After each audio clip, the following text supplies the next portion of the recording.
Bonjour, je suis ravie de vous retrouver pour cette troisième et dernière journée des journées d'orientation post-bac en mode virtuel.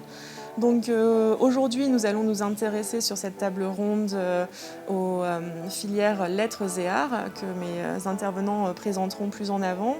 Mais avant de commencer la table ronde, je voulais simplement vous rappeler donc que en plus de ces tables rondes, nous proposons du contenu sur le site de la DG2E. Vous y trouverez des capsules vidéo, des liens vers le descriptif des formations, des PowerPoint. Donc n'hésitez pas dans les semaines qui viennent à aller régulièrement consulter cette page. Le contenu est augmenté un peu tous les jours et vous pourrez vous appuyer sur toute cette documentation pour vos démarches sur Parcoursup. Je vous rappelle également que cet après-midi, nous aborderons plus particulièrement justement une table ronde sur le projet motivé que vous devez remplir pour Parcoursup. Il y aura une table ronde également sur vos démarches de bourse, de logement et de transport. Donc vous aurez loisir de poser toutes vos questions concernant ces thématiques sur les tables rondes de l'après-midi. Il me reste à céder la parole à mes intervenants pour qu'ils puissent se présenter et présenter les formations qu'ils sont venus expliquer ce matin. Je vais peut-être te céder la parole, donc voilà. Oui, bonjour à tous. Moi, je suis Titawa Porcher. Je suis maître de conférences en littérature française et francophone. Et depuis quelques années, je suis directrice des études, c'est-à-dire que c'est moi qui accueille les jeunes étudiants qui commencent en première année de lettres. Voilà. Je fais passer. Donc bonjour, moi je m'appelle Mihimana Arouya et je suis étudiante en troisième année de lettres et arts.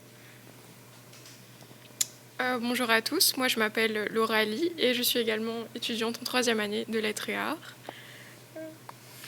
Yorana Tato, je m'appelle Andreas Persman et je suis professeur de littérature générale et comparée et donc par ailleurs responsable de l'équipe pédagogique de la filière lettres et arts.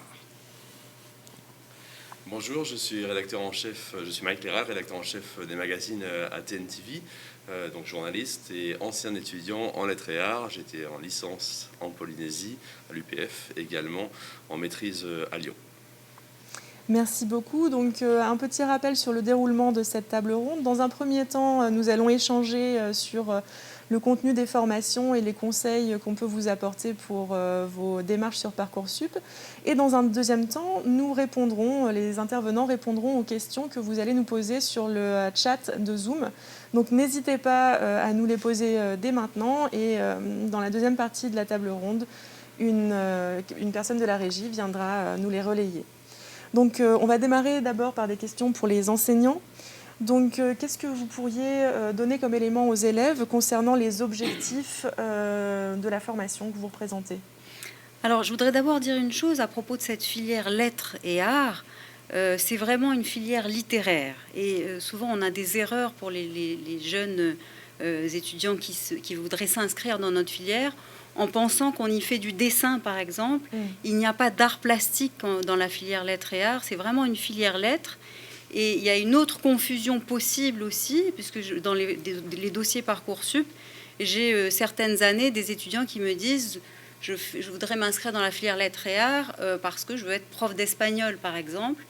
Il y a visiblement une confusion entre la filière lettres et arts et LEA, langue étrangère appliquée.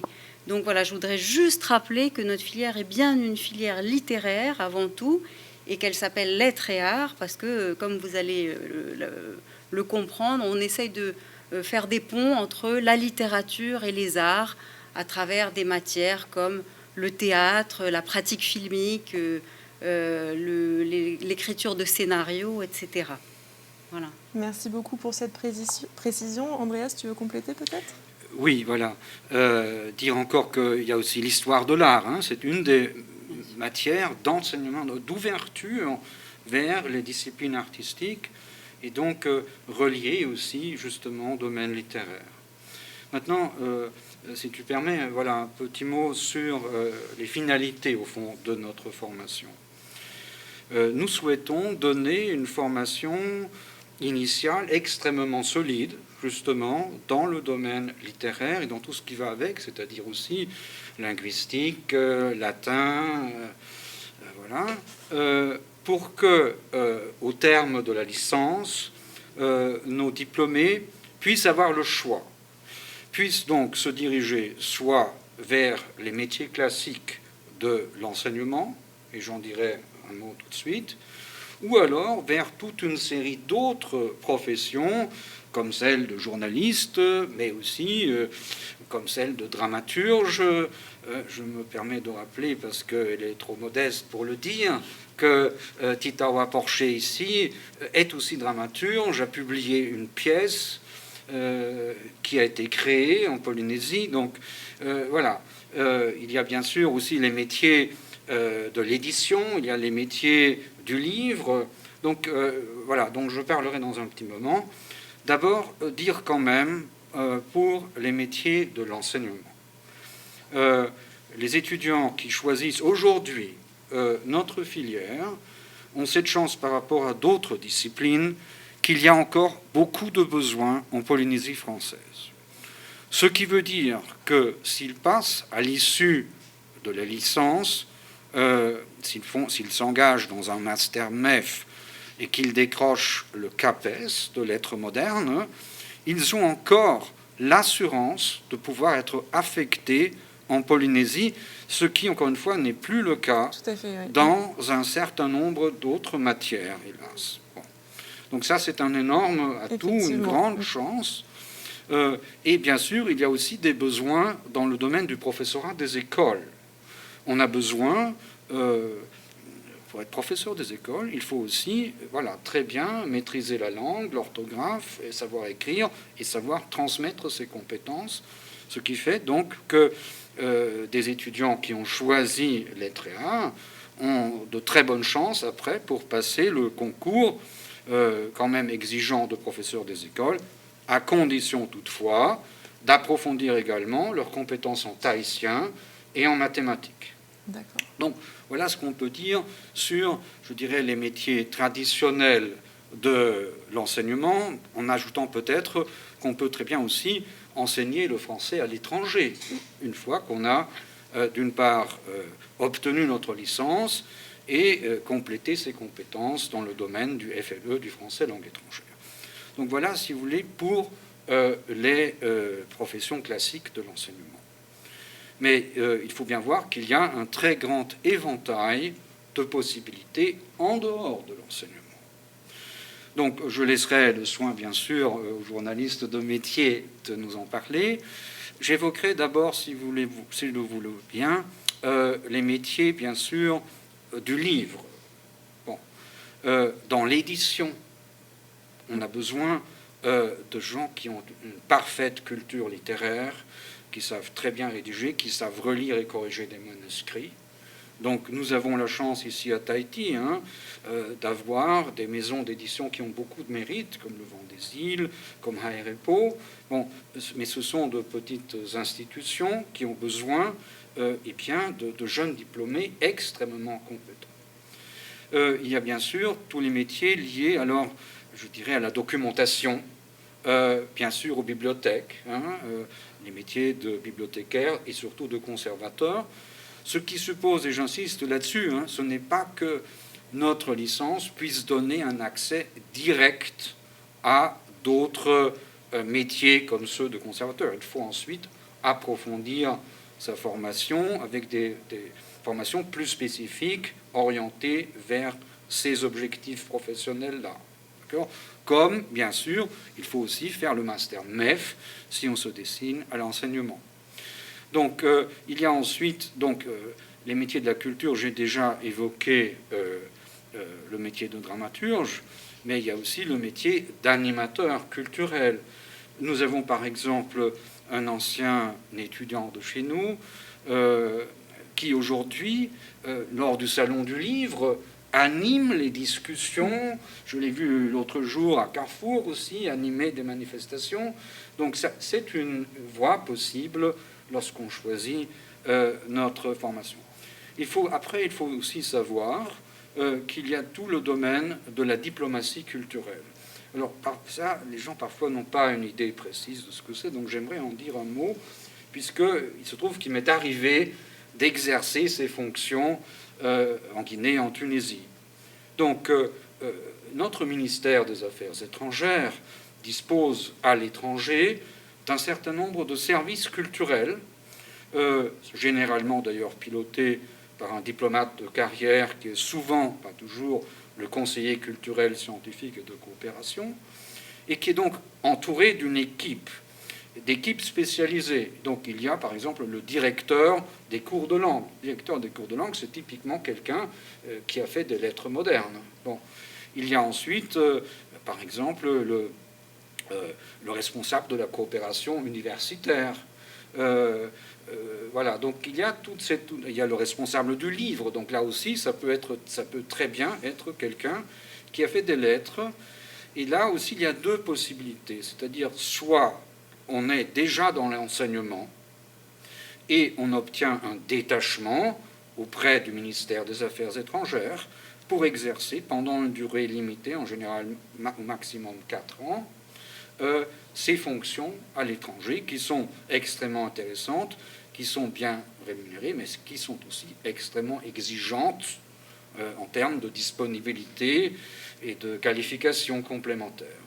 Donc ça, c'est aussi une autre voie. Maintenant, il faut se rappeler, pour compléter toujours cet éventail, qu'il y a aussi, bien sûr, d'une part, les concours de catégorie A, avec une licence, on peut se présenter à toute une série de concours de catégorie A et devenir fonctionnaire sans être enseignant.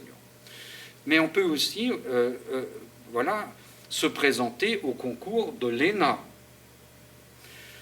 Et là, je vais vous donner 2 exemples illustres de personnes qui ont fait des lettres, qui sont passées par l'ENA. Donc, le premier exemple que j'aimerais donner, c'est il y a 10 ans, en Polynésie, le haut-commissaire, qui s'appelait, je crois, Adolphe Colra, est un ancien agrégé de lettres classiques, en l'occurrence. Et l'exemple le plus illustre, c'est bien sûr l'exemple d'un autre agrégé de lettres classiques, en la personne de Georges Pompidou, qui a été président de la République. Donc c'est pour dire que les lettres peuvent aussi mener à la présidence de la République. Je te remercie beaucoup du coup pour ce panorama des différents débouchés et toutes ces possibilités. Donc si parmi vous certains ambitionnent de devenir président ou présidente, n'hésitez pas, les lettres sont une voie d'accès. Mais il y a des choses très importantes et très intéressantes qui ont été dites. Donc premièrement, pendant cette période de Parcoursup, ce qui vous appartient de faire, c'est évidemment de vous renseigner très en avance sur les formations auxquelles vous souhaitez postuler pour éviter les écueils dont parlait Titawa.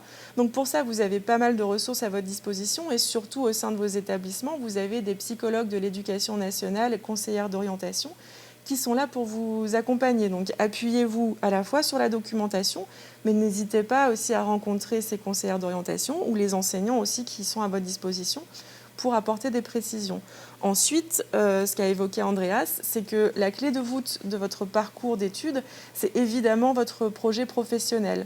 Donc si vous savez déjà un petit peu vers quel secteur d'activité vous avez envie de vous orienter, ça vous aidera à formuler les vœux sur Parcoursup et de voir les formations qui y correspondent. Et on reverra ça du coup dans un deuxième temps avec Mike et son parcours professionnel. Mais donc 2 informations importantes. Bien se documenter sur les formations auxquelles vous postulez pour être sûr que c'est bien le contenu auquel vous vous attendez. Et ensuite, avoir commencé une réflexion sur votre projet professionnel. On va aborder maintenant donc, plus précisément les exigences des formations que vous représentez et quels conseils vous pourriez donner aux élèves de lycée qui souhaiteraient s'y inscrire pour réussir. Alors je dirais d'abord que comme dans toutes pour les sciences humaines, je crois qu'il faut s'intéresser aux idées et à la lecture. Je sais que c'est un mot qui peut faire parfois un petit peu peur parce qu'on imagine qu'on a beaucoup de choses à lire et c'est vrai, la lecture fait partie des exigences de la filière. Je dirais, après, certains de nos jeunes étudiants, de nos primo-entrants, s'intéressent à des matières qui sont plus originales, comme l'atelier théâtre. Je sais qu'il y a beaucoup d'inscriptions en lettres qui sont motivées par ce goût pour le théâtre. Et bon, on a quelques années, donc des étudiants qui commencent en lettres et qui ensuite partent, par exemple, pour faire des écoles de théâtre à l'extérieur. C'est une possibilité. Donc, je crois que l'écriture, la lecture, le goût pour le théâtre, le goût pour les textes, hein, c'est vrai que c'est une filière qui sert qui forme à la maîtrise en communication. Donc, tous les métiers qui sont liés à la communication également vont pouvoir prendre une assise dans la filière lettres. Je crois que je vais passer la parole peut-être à nos étudiants qui vont savoir, qui vont peut-être nous rendre compte de près de leur expérience et savoir ce qui est vraiment important et quelles sont nos exigences.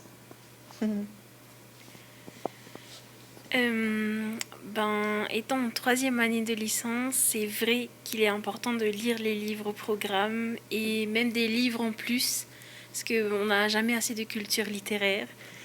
Et les livres au programme, pour avoir vécu ça, c'est pas tout le monde qui les lit. Du coup, c'est vrai qu'après, c'est plus difficile pendant les cours, pour les exposés par exemple, ou pour les dissertations. Et voilà. La lecture, donc, Oui, surtout la lecture. Donc, tu veux rajouter quelque chose peut-être ?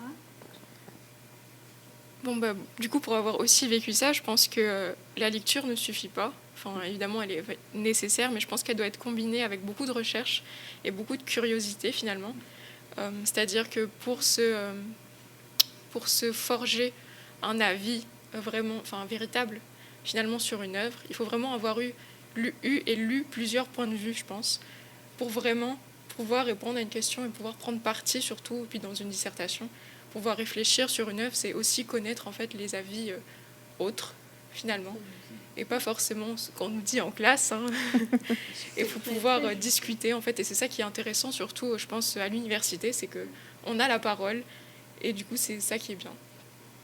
D'accord. Est-ce que vous Bien me sûr. permettre de rebondir et remercier Laura, parce que elle a prononcé un mot extrêmement important, qui est celui de la curiosité. Je pense effectivement que la curiosité intellectuelle, c'est une des grandes qualités qui vont permettre de réussir, mais qui vont aussi faire la différence entre ceux qui réussissent tout juste et ceux qui réussissent brillamment, comme c'est son cas. Donc voilà, vouloir en savoir davantage, ce qui veut dire aimer fouiller dans la bibliothèque. D'accord ? Ça, c'est-à-dire les étudiants qui transforment le Phariputta en une deuxième demeure, eh bien, ce sont ceux qui ont toutes les chances de réussir, qui vont fouiller, qui vont chercher, qui vont toujours vouloir en savoir davantage, vouloir en savoir davantage que le prof. Donc, c'est ça le grand défi. Alors, je rajouterai une chose, parce qu'on a parlé, et je pense que c'est effectivement important, du goût pour la lecture. Si un roman de Stendhal vous tombe des bras, je pense que notre formation n'est peut-être pas la plus adaptée. Hein. Bon, il faut dire les choses clairement. Après, donc, il y a ce goût pour la lecture, cette envie de lire, de découvrir, mais il y a aussi l'attention à la langue. Donc ça, c'est un autre point. Nous avons pas mal d'étudiants aujourd'hui qui, lorsqu'ils arrivent, ont quand même encore, je dirais, quelques petits problèmes, parfois de gros problèmes, au niveau de l'écriture, de l'expression écrite et de l'orthographe. Cela peut arriver. Si ça arrive au début des études, je dirais que ce n'est pas irrémédiable, à condition d'accepter de travailler vraiment la langue. La langue, je dirais, dans tous ses aspects, parce que l'expression écrite, ce n'est pas seulement l'orthographe. C'est aussi la syntaxe, c'est la grammaire du texte. D'accord ? Donc il faut aussi avoir un goût pour cela, un goût pour jongler avec la langue et un goût pour travailler ses propres compétences au niveau de l'écriture. Et ça, c'est un autre critère, vraiment, je pense, de la réussite en lettres et arts. Donc vous l'aurez compris, beaucoup de lecture, du travail en autonomie également pour effectuer des recherches, de la curiosité et une rigueur avec la maîtrise de la langue française dans un premier temps en tout cas. Ça nous permet de faire la transition vers les éléments de la candidature, du dossier de candidature que vous examinez au-delà des résultats académiques. Quels sont les éléments qui rentrent en ligne de compte lorsque vous lisez les candidatures ? Alors, je dirais, la première barrière, et je l'ai rappelé, c'est pour ça au début, c'est vraiment la cohérence entre ce que propose la filière et soit un projet professionnel, soit simplement un intérêt. Parce que je voudrais aussi dire que certains viennent en lettres et arts et n'ont pas encore d'idée précise sur ce que sera leur avenir professionnel. C'est tout à fait envisageable, et il y en a qui viennent simplement parce qu'ils aiment les lettres ou parce qu'ils sont intéressés par certaines matières. Au-delà de cette question-là, il y a aussi le fait d'être enthousiaste, de considérer que voilà, cette filière peut les intéresser et que ce n'est pas un choix par défaut. Je pense que la lettre de motivation va être importante de ce point de vue. Si vous pouvez la soigner et montrer simplement ce qui vous intéresse dans cette filière, je crois que c'est bien. Et si la lettre pouvait être corrigée de ses fautes, et puis si on pouvait faire un petit effort quant à la formulation des choses, c'est vrai que voilà ce qu'on va regarder. Je crois que c'est vraiment cette question-là, la question de l'intérêt, la question de la curiosité, l'idée d'une cohérence par rapport à un projet. Et voilà, s'il vous plaît, si vous savez que vous pouvez présenter des fautes de langue ou d'orthographe, faites simplement relire votre lettre pour que ce soit correct. Parce que c'est vrai qu'il y a certaines lettres qui sont comiques de ce point de vue. Donc ça, effectivement, c'est un élément qui est déjà revenu beaucoup cette semaine, cette fameuse lettre de motivation que vous devez rédiger.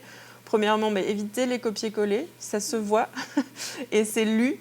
Donc, il faut vraiment apporter un soin tout particulier à cette lettre qui doit vraiment montrer la raison pour laquelle vous choisissez cette filière et pas une autre. Donc, ça va me permettre peut-être d'interroger également les étudiantes qui sont là. Essayez de vous remettre dans votre peau d'élèves, d'étudiantes de première année. Qu'est-ce qui vous a particulièrement plu dans cette formation, et est-ce que vous avez rencontré des difficultés de la transition entre le lycée et la première année ? Alors c'est vrai que la transition entre le lycée et l'université, elle est assez dure parce que on est plus autonome au niveau du travail. Pour certaines filières, on est moins suivi. Bon, nous, on a été quand même chanceux parce qu'on n'est pas beaucoup dans notre filière, ce qui est un avantage parce que les professeurs, ils sont davantage sur nous, ils nous accompagnent. Mais ce qui est intéressant dans la filière lettres et arts, c'est vraiment la pluralité des matières. On n'a pas que des matières littéraires, on a des ateliers d'écriture, on fait du théâtre, on a de l'histoire de l'art, histoire de la langue aussi. Et je pense que c'est un apport important aussi ne serait-ce que pour la culture générale.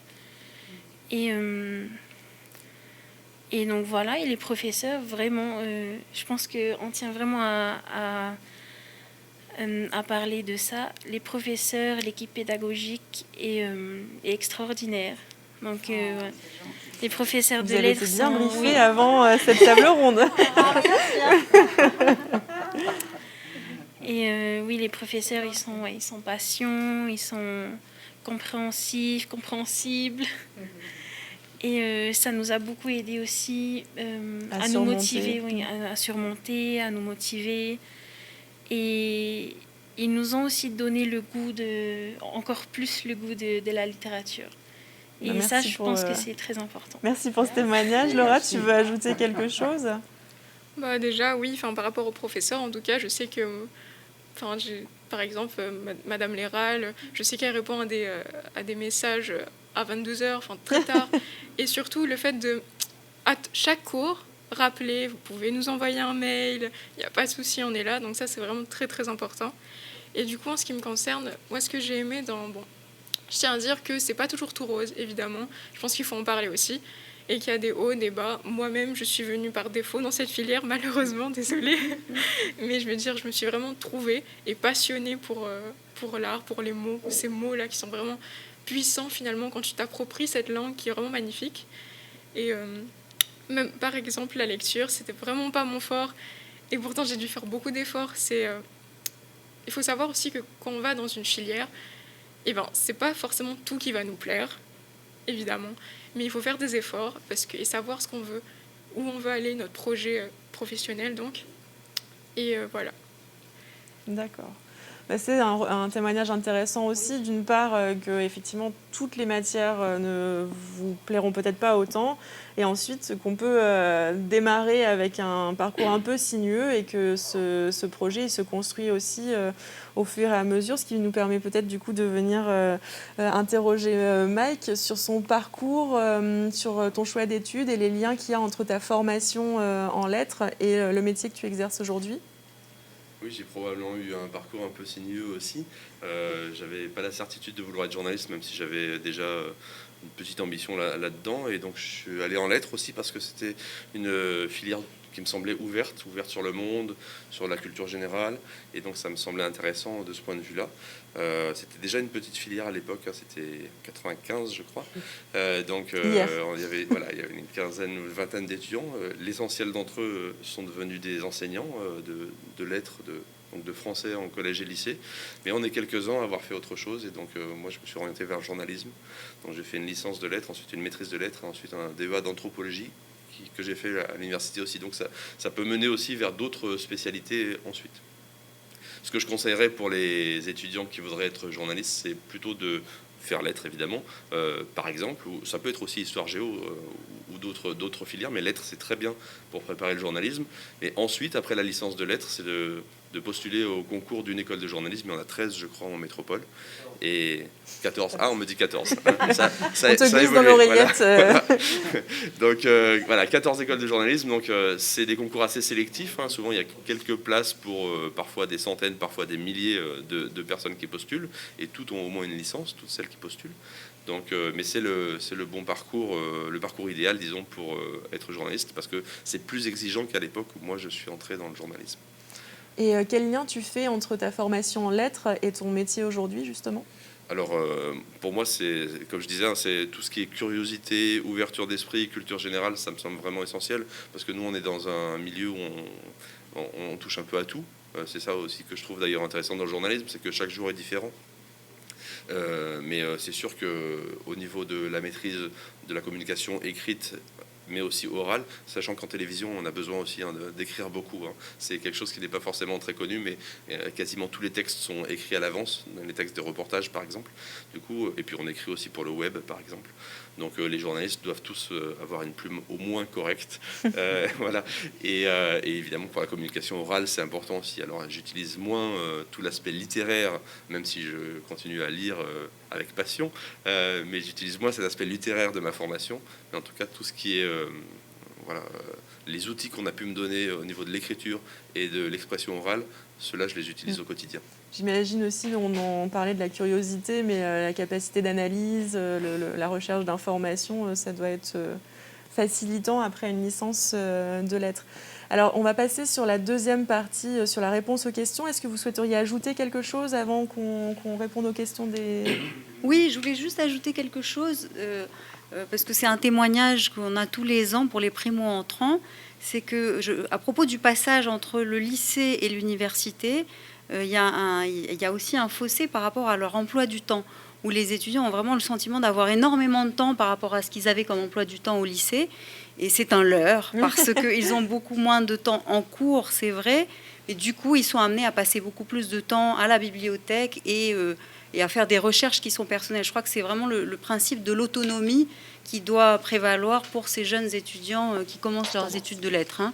Vous me dites si je me trompe ou si vous avez vécu également ce fossé. Hein. Voilà, je voulais juste donner cette précision-là. Oui, est-ce que je puis me permettre de compléter, de dire une chose par rapport à la réussite. Je pense qu'une des clés aussi, c'est que il ne faut pas être dans le hama, il faut aller vers les enseignants, ne pas hésiter à leur poser des questions dès que quelque chose n'est pas clair. Donc c'est très dangereux de rester silencieux, de dire ah ben, j'ai peur, je peux pas. Bon, après voilà, il y a des informations importantes qui risquent d'échapper aux étudiants.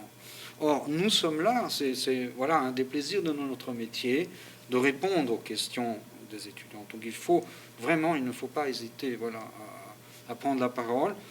Donc d'une part pour poser des questions et d'autre part pour participer aussi aux discussions. Les étudiants sous-estiment souvent les idées qu'ils peuvent avoir sur les textes.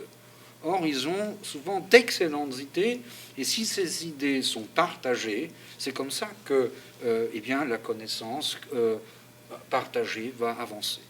D'accord. Merci beaucoup pour cette précision. Donc, tu l'as déjà un peu évoqué tout à l'heure, la poursuite d'études possible après une licence de lettres et arts. Mais la question là, c'est plutôt, est-ce qu'il y a des possibilités d'emploi directement après la licence? Est-ce qu'il y a des débouchés si les étudiants ne souhaitent pas forcément continuer en master, mais s'arrêter en licence? Alors, je pense qu'il y a effectivement différentes possibilités. Il y a une chose que je n'ai d'ailleurs pas encore évoquée, c'est la communication en entreprise. Alors, on oublie un peu les très grosses entreprises comme Siemens qui vont demander des masters en communication, etc. Mais il faut savoir d'abord qu'il y a des besoins dans les petites entreprises, même et moyennes entreprises. Il y a un besoin considérable de personnes qui sachent correctement s'exprimer, qui sachent décrire un produit, qui sachent communiquer sur l'entreprise et ses produits. Aujourd'hui, il faut dire très peu de personnes maîtrisent suffisamment l'écrit pour réaliser ces responsabilités. Donc on peut avoir dans ce secteur effectivement des possibilités avec une licence. D'accord. C'est un exemple que je dirais. Très bien. Bien sûr. Voilà, juste un détail quand même. On a des journalistes à TNTV, par exemple, qui ont une licence, pas forcément de lettres, mais c'est effectivement possible, même si c'est pas un diplôme professionnalisant, c'est-à-dire qu'ils ne mènent pas directement une profession. C'est évidemment, quelqu'un qui aura une licence de lettres aura un avantage par rapport à un simple bachelier. Ça, c'est une évidence. Alors, tu veux compléter? Oui, juste un complément. J'évoquais tout à l'heure cet ancien étudiant qui est aujourd'hui animateur culturel. À ma connaissance, il n'a pas de diplôme complémentaire par rapport à la licence. Non, oui, c'est juste. Donc ça aussi, c'est un accès possible. Bon, voilà. Après, il faut avoir l'esprit d'initiative aussi. Ça ne vient pas sur un plateau doré tout de suite. Voilà. C'est pas le niveau de diplôme qui vous trouve le travail, c'est vous et votre démarche de candidature et d'esprit d'initiative. Voilà, puis je préciserai également qu'avec une licence de lettres, on peut tout à fait effectuer des remplacements dans des établissements scolaires à partir d'une licence. Et qui peut aussi nous permettre de tester justement si c'est la voie vers laquelle on souhaite s'orienter. Mais ça me permet une transition parfaite vers la prochaine question qui s'adresse à tout le monde. Donc, premièrement, est-ce qu'il y a des stages prévus dans la licence? Et deuxièmement, est-ce que tu accueilles des stagiaires qui émanent de cette licence? Donc je dirais que voilà, en troisième année, d'ailleurs je crois que c'est un dispositif général dans la licence, il y a un stage obligatoire de 2 semaines. D'ailleurs je pense que Laura pourra en parler, tu viens d'effectuer un stage qui est valorisé, qui est comptabilisé dans la formation, qui est un élément indispensable. Alors en effet, j'ai effectué un stage du coup d'observation au lycée Rapoto, du coup parce que moi je me destine à l'enseignement du français du coup dans le secondaire. Et donc voilà, il y a toutes les démarches à faire aussi, les démarches administratives avant qui semblent un petit peu compliquées, un petit peu chiantes, si je puis dire. Mais ce sera coupé au montage. Mais sinon, dans le stage en lui-même, je trouve qu'il apporte beaucoup. Surtout, tu commences à te faire une idée de ce que si c'est vraiment le métier auquel que tu veux faire. Et bon, en ce qui me concerne, c'est vraiment ce que je veux faire, donc c'est parfait. Et voilà. Et donc oui, Oui, alors c'est tout à fait possible effectivement d'accueillir des stagiaires. C'est un peu compliqué dans la période Covid évidemment, mais là je pense que ça va s'arranger un petit peu. On aura des stagiaires chaque année. On en a eu peu de lettres, mais on en a eu d'histoire géo récemment, et on a évidemment des stagiaires qui viennent d'écoles de journalisme de métropole ou d'ailleurs, et aussi quelques stagiaires de l'ICEP. Donc c'est tout à fait possible. On a même des lycéens qui viennent faire des stages à TNTV. Et évidemment ça c'est vraiment quelque chose que j'encourage, parce que c'est vrai qu'il y a des gens qui font par exemple peut-être jusqu'en master, ils travaillent, et ils s'aperçoivent que finalement c'est pas le métier qu'ils auraient voulu faire. Donc je vous conseille vraiment au cours de vos études de faire un maximum de stages pour voir dans quel milieu professionnel vous voulez vous orienter, parce qu'on a parfois des fantasmes dans la tête qui sont pas du tout la réalité du métier, du terrain. Et quel type de mission tu leur confies donc à ces stagiaires? Alors les stagiaires, en fait, à TNTV, ça qui est bien, je pense, dans les stages de TNTV, c'est que vous pouvez suivre les équipes de journalisme. Vous allez aller aussi bien à Teahupo'o pour suivre une compétition de surf qu'à l'Assemblée pour suivre les débats politiques. Donc c'est très varié, et ça permet d'avoir une idée globale du métier, de suivre les tournages, de suivre le montage, et éventuellement des éditions spéciales comme on va faire dans 1 heure au commissariat. D'accord. Donc effectivement, les stages ont plein de vertus. Premièrement, déjà aussi construire votre réseau professionnel, parce que les gens que vous rencontrez dans vos stages, vous pouvez les garder dans votre carnet d'adresses pour votre projet professionnel. Ensuite, de discriminer les secteurs et les métiers qui vous plaisent plus ou moins. Et pour les aspects administratifs qui sont un peu fastidieux, on le reconnaît, vous avez des services à l'université, dont le COSIP, pour vous aider à les mener à bien. C'est fastidieux, hein, le mot.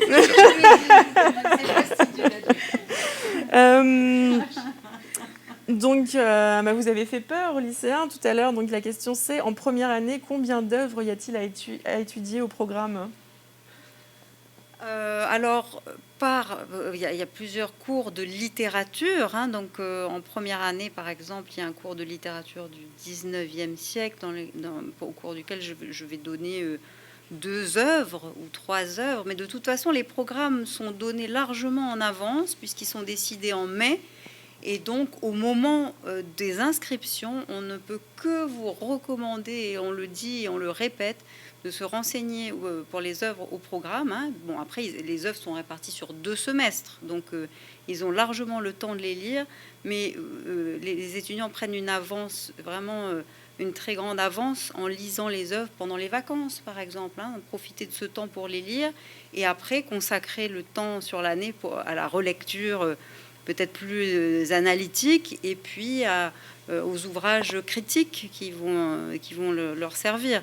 Mais ils ont le temps de lire les œuvres au programme. Vraiment, je vais peut-être demander la confirmation des étudiants. Andreas, tu voulais ajouter quelque chose ? Oui, je voulais juste rapidement un complément sur justement la liste des œuvres au programme.